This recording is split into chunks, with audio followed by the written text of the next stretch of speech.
on that controversial LI that seeks to restrict certain products, about 22 of such products. We've been talking about it earlier also. The majority leader has been caught in the support of his colleague majority leader, a minority leader, I should say, to lay the controversial regulation seeking to restrict the importation of rice, sugar, and some 20 products. We'll be hearing some reactions shortly already. There have been some reactions to what Katie Hammond has been saying, but this is what transpired in Parliament earlier, where the majority leader says the Attorney General has approved some amendments and that the minority should help or get ready to lay it and accept that this particular regulation is laid today or tomorrow.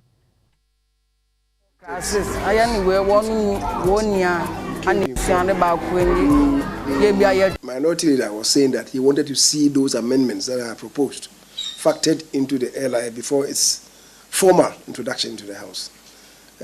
I thought that it was a legitimate request, even though the minister had assured that he would do it. So he just came to inform me this morning that he had had consultations with the Attorney General, and they've agreed on, I think, most of the things that I had done, except one, he said, and that they were printing them.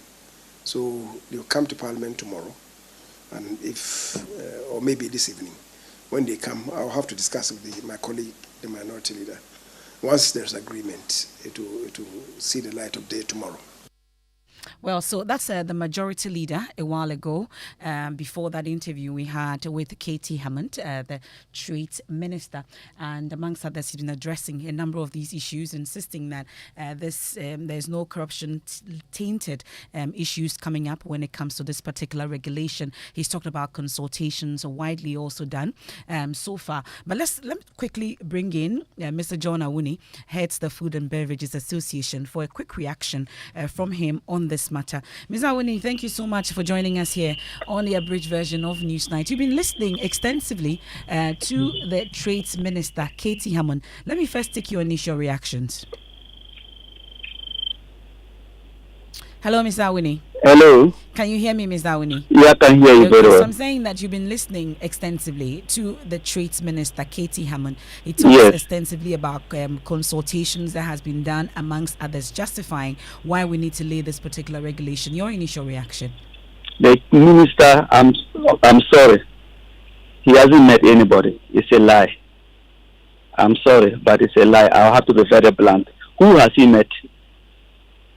The previous ones that they said that they had consultations, he is a lawyer, so I don't know how we understand the word consultation. If you call somebody and inform, give the fellow information that I'm informing you that I'm going to do A, B, C, D, is that a consultation? So he called the one that he's saying that now he has changed this and he has included who knows that? I'm only here for the first time that food and beverage has been included, Gute has been included. Nobody's aware about that. We heard in Parliament they told him that he should go home and then do consultations and then answer various questions. Who and who has he met? Not even a phone call. So the minister hasn't met anybody, and he doesn't have to say this on air when we are listening. And so honestly, it is very disappointing. This one shows that the minister has an agenda other than the interests of this country. You can't carry such an LI of such magnitude to Parliament, and you want to rush it through. That you don't even want the people to a fundamental, momentous change in the business sector of this country. It is so disappointing. Listen to the minister. It is just clear that he's not even aware about what is happening on the ground. He said, we are going to do. Have you done? How can you play around with that? When the poultry farmers are looking for day-old chickens, they are looking for feed. Have you provided that? Have you provided packaging and processing machines for the poultry farmers? Rice, he's saying that Zoom Lion says he will do. Has he done? Let the minister tomorrow show all the traders where they can find rice to buy and see whether they will not buy and sell.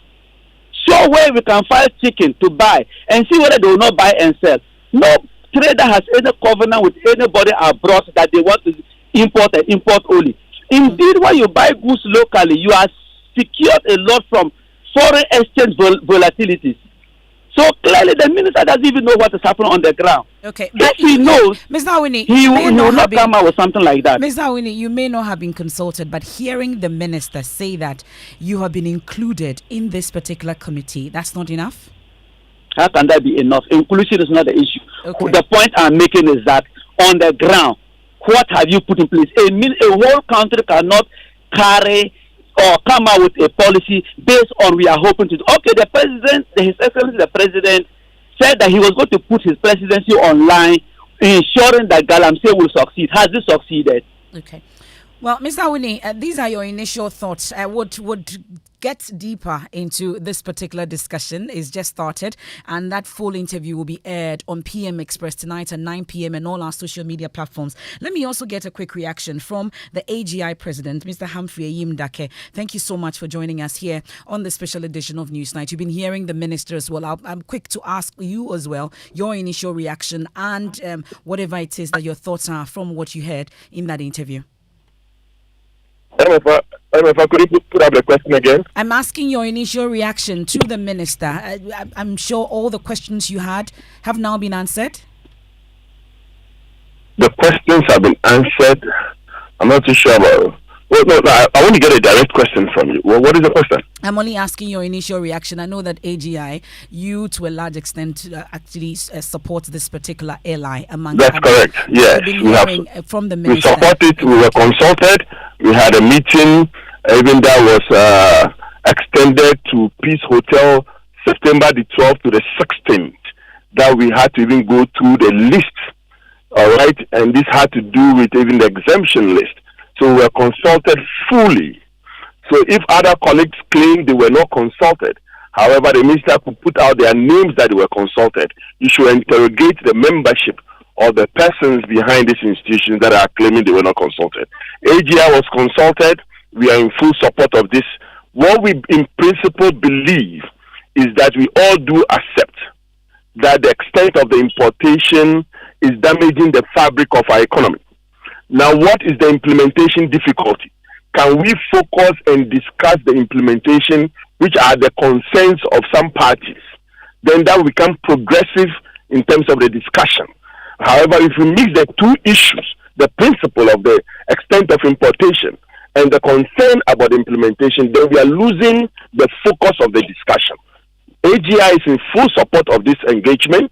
We believe by engaging on the principle, on the implementation plan, we will make progress. Okay. What are proposals on the implementation? We are willing to discuss other proposals that could make the implementation more transparent and fruitful. But AGI is in full support.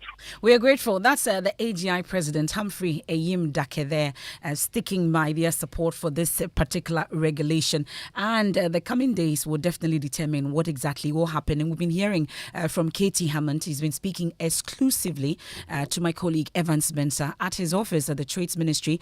And that full interview would, if you missed it, you get to hear it all over again on PM Express at 9 p.m. on the Joy News channel, also on all our social media platforms. And just before we head out, the clock is ticking, and the Office of the Special Prosecutor has also rejected a decision of an Accra High Court to quash an adverse finding made against former Commissioner of Customs Division of the Ghana Revenue Authority, Colonel Kwejo Damwa. Well, my colleague on the Legal Affairs Desk, Richard Kwejo Nyako, joins us in studio. He's been in court. Will give us a brief background on this, but I want to hear what exactly the concerns of the OSP is when it comes to this particular ruling by the Accra High Court. So, Emefa, the OSP has been fighting back, insisting that it acted within its mandate. Remember, the court said that it acted in excess of the jurisdiction of the powers that the Constitution has conferred on it. The OSP says it rejects the decision of the court in its entirety, and in arriving at the findings of the matter,